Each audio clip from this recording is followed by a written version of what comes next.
আসসালামু আলাইকুম ওয়া রাহমাতুল্লাহ। রেজা স্টাডি কেয়ার অনলাইন ক্লাসে তোমাদের স্বাগতম। প্রিয় শিক্ষার্থী, আশা করি তোমরা ভালো আছো, আমিও ভালো আছি। আজকের আলোচ্য বিষয় management accounting in English, BBA honours third year, department of accounting এবং ডিপার্টমেন্ট অফ ম্যানেজমেন্টের অত্যন্ত গুরুত্বপূর্ণ একটি subject management accounting in English. Management accounting in English এই সাবজেক্ট এর যে অধ্যায়গুলো থেকে পরীক্ষায় বারবার অঙ্ক এসে থাকে তারই মধ্য থেকে একটি গুরুত্বপূর্ণ অধ্যায় chapter 5 cost volume profit relationship নিয়ে আজকের ক্লাসে আমি আলোচনা করব। ক্লাসটি যদি প্রথম থেকে শেষ পর্যন্ত দেখে থাকো তাহলে অবশ্যই কস্ট ভলিউম প্রফিট রিলেশনশিপ এই অধ্যায় থেকে পরীক্ষায় বারবার যে ধরনের অঙ্কগুলো এসে থাকে তারই মধ্য থেকে একটি নিয়ম আমি আলোচনা করেছি। অঙ্কটি খুব ভালোভাবে তোমরা বুঝতে পারবা এবং পরীক্ষায় যদি এ ধরনের অঙ্ক আসে তাহলে খুব সহজেই তোমরা অ্যান্সার করতে পারবা। তো দেখো যে management accounting in English chapter 5 cost volume profit relationship, cost volume profit relationship. এই অধ্যায়ের অঙ্কগুলো করতে হলে অবশ্যই এই সূত্রগুলো তোমাদের মনে রাখতে হবে। Point to be remember, point to be remember, BEP sales ratio plus MS ratio সমান 100%। পরীক্ষায় যদি এমএস রেশিও দেওয়া থাকে আর যদি বিইপি রেশিও দেওয়া না থাকে সেক্ষেত্রে এই সমীকরণ থেকে তোমরা বিইপি সেলস রেশিও নির্ণয় করতে পারবা। বিইপি সেলস রেশিও সমান 100% মাইনাস এমএস রেশিও। আবার পরীক্ষায় যদি বিইপি সেলস রেশিও দেওয়া থাকে কিন্তু এমএস রেশিও যদি দেওয়া না থাকে সেক্ষেত্রে এই সূত্রের মাধ্যমে তোমরা এমএস রেশিও নির্ণয় করতে পারবা। এমএস রেশিও সমান 100% minus BEP ratio. MS ratio সমান 100% মাইনাস বিইপি রেশিও। দেখো সূত্র 2 প্রফিট রেশিও, প্রফিট রেশিও সমান এমএস রেশিও গুণ পিভি রেশিও অথবা সিএম রেশিও। পিভি রেশিও এবং সিএম রেশিও একই। আমরা লক্ষ্য করে থাকি অনেক ক্ষেত্রে একজন মানুষের একাধিক নাম থাকে, পিভি রেশিওরও দুইটা নাম, একটা হচ্ছে কি পিভি রেশিও আর একটা সিএম রেশিও। অঙ্কের ক্ষেত্রে কোনো কোনো অঙ্কে পিভি রেশিও লেখা থাকে আবার কোনো কোনো অঙ্কে সিএম রেশিও লেখা থাকে। তোমরা মনে রাখবা পিভি রেশিও এবং সিএম রেশিও দুটি একই বিষয়। বিইপি সেলস ইন টাকা সমান বিইপি অর্থাৎ break even point sales in টাকা সমান সেলস গুণ বিইপি রেশিও, সেলস গুণ BEP ratio. Margin of safety in টাকা সমান sales minus BEP sales, sales minus BEP sales. Margin of safety in টাকা সমান সেলস মাইনাস বিইপি সেলস অথবা margin of safety in টাকা সমান সেলস গুণ এমএস রেশিও।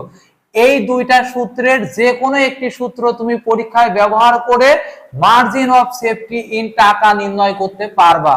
অ্যানুয়াল প্রফিট সমান margin of safety in টাকা গুণ PV ratio, margin of safety in টাকা গুণ পিভি রেশিও। অ্যানুয়াল প্রফিট সমান সেলস গুণ প্রফিট রেশিও, অ্যানুয়াল প্রফিট সমান সেলস গুণ প্রফিট রেশিও। পরীক্ষায় তোমরা এই দুইটি সূত্রের যে কোনো একটি সূত্র ব্যবহার করতে পারো। যে সূত্রটি ব্যবহার করলে তোমার কাছে অঙ্কটি করা সহজ হবে সেই সূত্রই তুমি ব্যবহার করবা। দেখো সেলস রিকোয়ার্ড সমান fixed cost plus desired profit divided PV ratio. কোন কোন অঙ্কের ক্ষেত্রে এভাবে বলা থাকে যে কত টাকা বিক্রি করলে পারে আমরা 50,000 টাকা লাভ করতে পারবো, অর্থাৎ কত টাকা আমি লাভ করব সেই প্রফিটটা পূর্বে টার্গেট করা হয়। অর্থাৎ আমি 50,000 টাকা লাভ করতে হলে কত টাকা বিক্রি করতে হবে। তাহলে রিকোয়ার্ড সেলস সমান fixed cost plus desired profit divided PV ratio. Profit সমান সেলস গুণ PV ratio minus fixed cost. Profit সমান সেলস গুণ PV ratio minus fixed cost. Fixed cost যদি অঙ্কে দেওয়া না থাকে সেক্ষেত্রে ফিক্সড কস্ট সমান সেলস গুণ PV ratio minus profit, sales গুণ পিভি রেশিও মাইনাস প্রফিট। এবার দেখো ফিক্সড কস্ট সমান বিইপি সেলস গুণ পিভি রেশিও, ফিক্সড কস্ট সমান বিইপি সেলস গুণ PV ratio, PV ratio plus VC ratio সমান 100%। অঙ্কে যদি ভিসি রেশিও দেওয়া থাকে সেক্ষেত্রে পিভি রেশিও সমান 100% মাইনাস ভিসি রেশিও। আবার অঙ্কে যদি ভিসি রেশিও না থাকে সেক্ষেত্রে ভিসি রেশিও সমান 100% মাইনাস পিভি রেশিও। এই সূত্রগুলো মনে রাখলে এই ধরনের অঙ্ক যদি পরীক্ষায় আসে সেক্ষেত্রে তোমরা খুব সহজেই সমাধান করতে পারবা। তো দেখো, the following data is extracted from the books of a company। একটি কোম্পানির কিছু তথ্য নিচেই দেওয়া হলো। অ্যানুয়াল সেলস টাকা 2,20,000, margin of safety ratio 35%, profit volume ratio 45%। Annual sales 2,20,000, margin of safety ratio 35%, profit volume ratio 45%। এই তিনটি তথ্য একটি কোম্পানির নিচে দেওয়া হয়েছে। তো দেখো আমাদের কি নির্ণয় করতে হবে, you are asked to calculate. আমাদের যেটা নির্ণয় করতে হবে বিইপি সেলস ইন টাকা। কি নির্ণয় করতে হবে? বিইপি সেলস ইন টাকা। তাহলে requirement A BEP sales in টাকা। বিইপি সেলস ইন টাকা সমান কি দেখো 3 নাম্বার সূত্রে আলোচনা করেছি। বিইপি সেলস ইন টাকা সমান সেলস গুণ বিইপি রেশিও, সেলস গুণ বিইপি রেশিও। দেখো তোমার অঙ্কে বিইপি রেশিও দেওয়া নেই, এখানে কি দেওয়া আছে? মার্জিন অফ সেফটি রেশিও দেওয়া আছে এবং প্রফিট ভলিউম রেশিও দেওয়া আছে, কিন্তু বিইপি রেশিও তোমার অঙ্কে দেওয়া নেই। সেক্ষেত্রে কি করবা? বিইপি রেশিও আগে তুমি নির্ণয় করবা। এখানে 2 লাইন লেখার জায়গা ফাঁকা রাখবা, এরপরে বিইপি রেশিও তুমি নির্ণয় করবা। বিইপি সেলস রেশিও সমান 100% minus MS ratio, 100% minus MS ratio. তাহলে দেখো বিইপি সেলস রেশিও সমান 100% minus MS ratio, 100% minus MS ratio কত টাকা দেওয়া ছিল? 35%, 35%। তাহলে 100% মাইনাস 35% সমান 65%। দেখো আমরা বিইপি রেশিও পেয়ে গিয়েছি।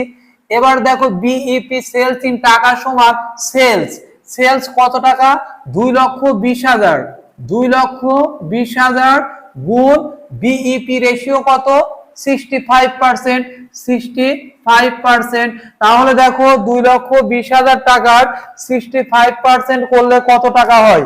2,20,000 গুণ 65%, 1,43,000 টাকা, 1,43,000 টাকা। আশা করি খুব সহজেই তোমরা বুঝতে পেরেছো, কিন্তু এই অঙ্কগুলো করতে হলে অবশ্যই তোমাকে এই সূত্র মনে রাখতে হবে। তো দেখো পরবর্তী রিকোয়ারমেন্ট, পরবর্তীতে কি চেয়েছে?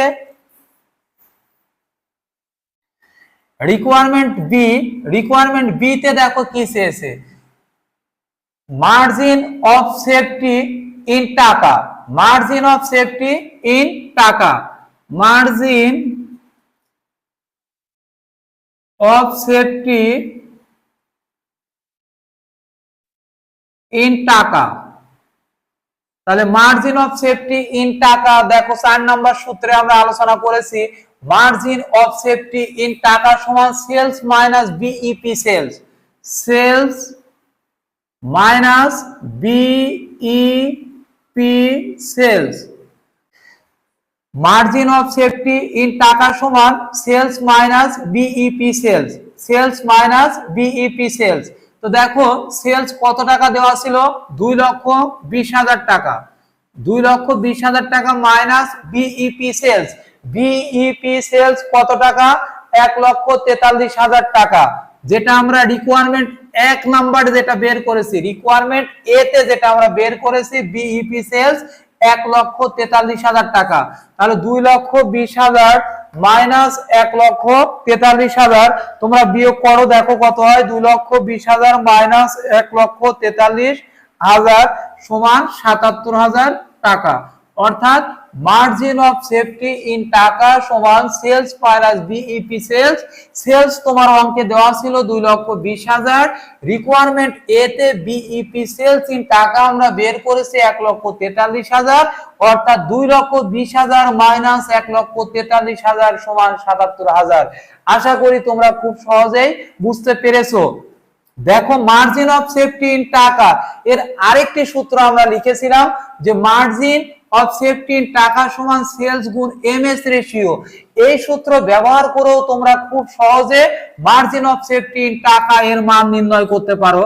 দেখো যে মার্জিন অফ সেফটি ইন টাকা সমান সেলস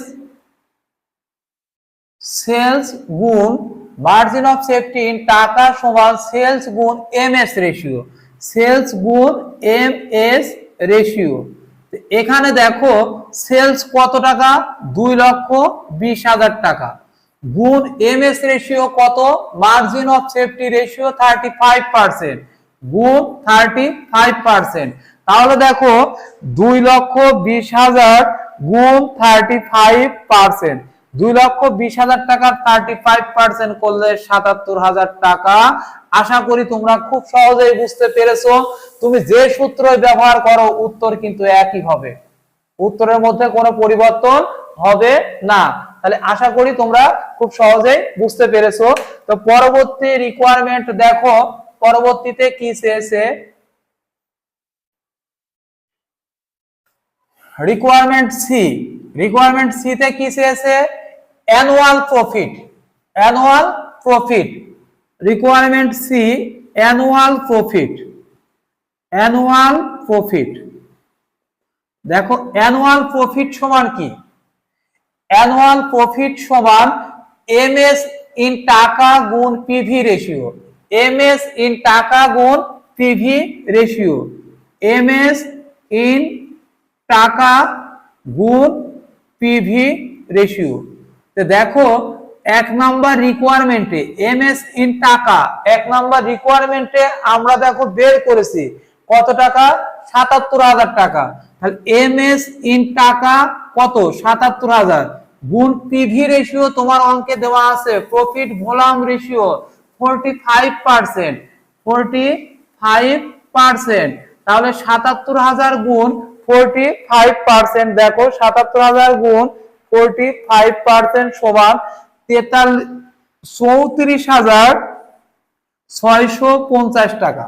77,000 গুণ 45% সমান 34,650 টাকা। আশা করি খুব সহজেই তোমরা বুঝতে পেরেছো। আবার এই অ্যানুয়াল প্রফিট তোমরা এই অথবা যে সূত্র দেওয়া আছে অর অ্যানুয়াল প্রফিট সমান সেলস গুণ প্রফিট রেশিও, এই সূত্র ব্যবহার করেও তোমরা নির্ণয় করতে পারো। দেখো কিভাবে এই সূত্র ব্যবহার করতে পারবা, অ্যানুয়াল প্রফিট সমান অ্যানুয়াল প্রফিট সমান সেলস গুণ প্রফিট রেশিও, সেলস গুণ profit ratio.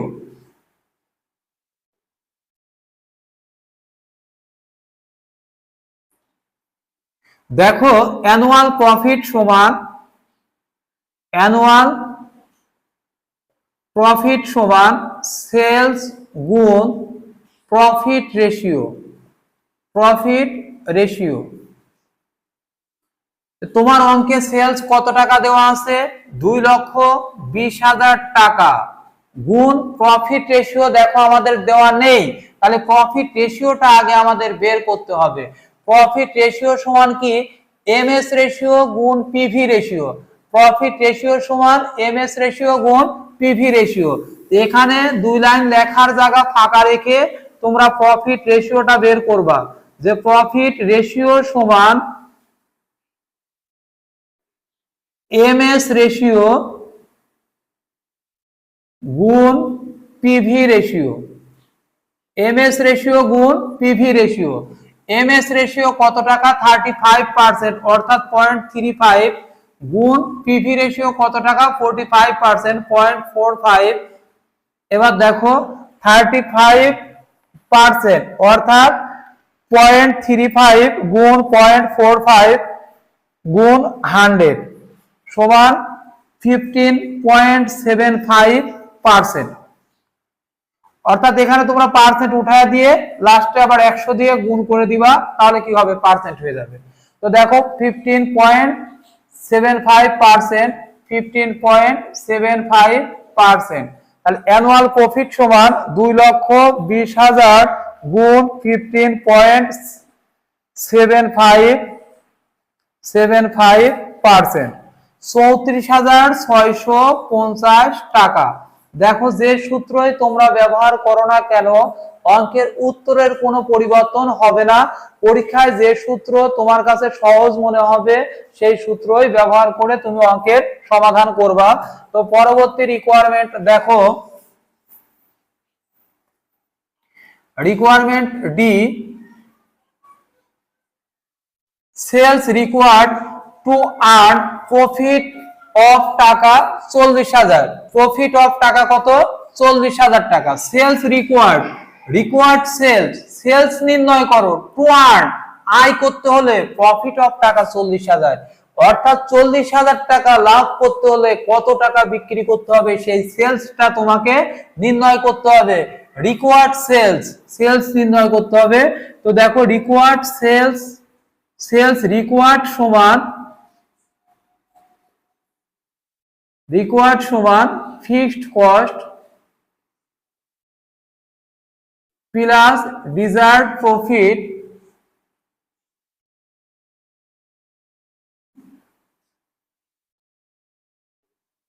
Profit divided PV ratio. দেখো তোমাদের অঙ্কে ফিক্সড কস্ট দেওয়া নেই, তাহলে আগে তোমাকে ফিক্সড কস্ট বের করতে হবে। দেখো ফিক্সড কস্ট নির্ণয় করার সূত্র কি, যে ফিক্সড কস্ট সমান সেলস গুণ PV ratio minus profit. Fixed cost সমান, ফিক্সড কস্ট সমান সেলস গুণ PV ratio minus profit. Sales কত টাকা দেওয়া ছিল 2,20,000 টাকা গুণ পিভি রেশিও কত পার্সেন্ট 45%, 45% মাইনাস প্রফিট কত, অর্থাৎ আমরা এই যে রিকোয়ারমেন্ট সি, সিতে আমরা কত টাকা প্রফিট পেয়েছি 34,650 টাকা, 34,650 টাকা। তাহলে ক্যালকুলেশন করে দেখো ফিক্সড কস্ট কত টাকা হয়, 2,20,000 গুণ 45%, অর্থাৎ 99,000 টাকা। 99,000 মাইনাস 34,650 সমান 64,350 টাকা। তাহলে ফিক্সড কস্ট কত 64,350 টাকা প্লাস ডিজার্ভ প্রফিট, অর্থাৎ টার্গেট প্রফিট কত, যে 40,000 টাকা প্রফিট করতে হলে কত টাকা বিক্রি করতে হবে। তাহলে আমাদের টার্গেট প্রফিট কত টাকা 40,000 টাকা divided PV ratio, PV ratio কত পার্সেন্ট, প্রফিট ভলিউম রেশিও 45%, অর্থাৎ 0.45। তাহলে তোমরা দেখো 64,350 যোগ 40,000 ডিভাইডেড 0.45, অর্থাৎ 2,31,889 টাকা। 2,31,889 টাকা তুমি যদি বিক্রি করতে পারো তাহলে 40,000 টাকা কি হবে প্রফিট হবে। আশা করি তোমরা বুঝতে পেরেছো। তো পরবর্তী রিকোয়ারমেন্টটি দেখো, রিকোয়ারমেন্ট সি তে কি চেয়েছে দেখো, রিকোয়ারমেন্ট সি তে চেয়েছে প্রফিট অন সেলস অফ টাকা, প্রফিট রিকোয়ারমেন্ট ই। তো পরবর্তী রিকোয়ারমেন্টটি তোমরা দেখো, রিকোয়ারমেন্ট ই তে কি চেয়েছে প্রফিট অন সেলস অফ টাকা 1,20,000, অর্থাৎ সেলস যদি 1,20,000 টাকা হয় তাহলে প্রফিট কত। সেক্ষেত্রে দেখো প্রফিটের সূত্র কি, যে প্রফিট সমান দেখো এই যে প্রফিটের সূত্র, যে প্রফিট সমান সেলস গুণ PV ratio minus fixed cost, sales গুণ PV ratio minus fixed cost. তাহলে প্রফিট সমান সেলস গুণ PV ratio minus fixed cost. এখানে দেখো সেলস কত টাকা, 1,20,000 টাকা, 1,20,000 টাকা সেলস, পিভি রেশিও কত ছিল 45% মাইনাস ফিক্সড কস্ট আমরা কত টাকা বের করেছি 64,350 টাকা, 64,350 টাকা। তাহলে দেখো 1,20,000 গুণ 45% সমান 54,000 মাইনাস 64,350। তাহলে দেখো 54,000 মাইনাস 64,350 সমান 10,350 টাকা, 10,350 টাকা। এই 10,350 টাকা কি মাইনাস ফিগার, অর্থাৎ যখন এখানে প্রফিট মাইনাস ফিগার হবে তখন হচ্ছে কি লস, অর্থাৎ 1,20,000 টাকা যদি আমরা বিক্রি করি সেক্ষেত্রে কি হবে আমাদের 10,350 টাকা লস হবে। আশা করি অঙ্কগুলো তোমরা বুঝতে পেরেছো। এই ধরনের অঙ্ক যদি পরীক্ষায় আসে তাহলে খুব সহজেই তোমরা সমাধান করতে পারবা। ক্লাস সম্পর্কে যদি কোনো মতামত থাকে অবশ্যই তোমরা কমেন্ট বক্সে জানাবা। পরবর্তীতে এই অধ্যায়ের আরো গুরুত্বপূর্ণ অঙ্ক নিয়ে পরবর্তী ক্লাসে আসবো ইনশাআল্লাহ। ধন্যবাদ।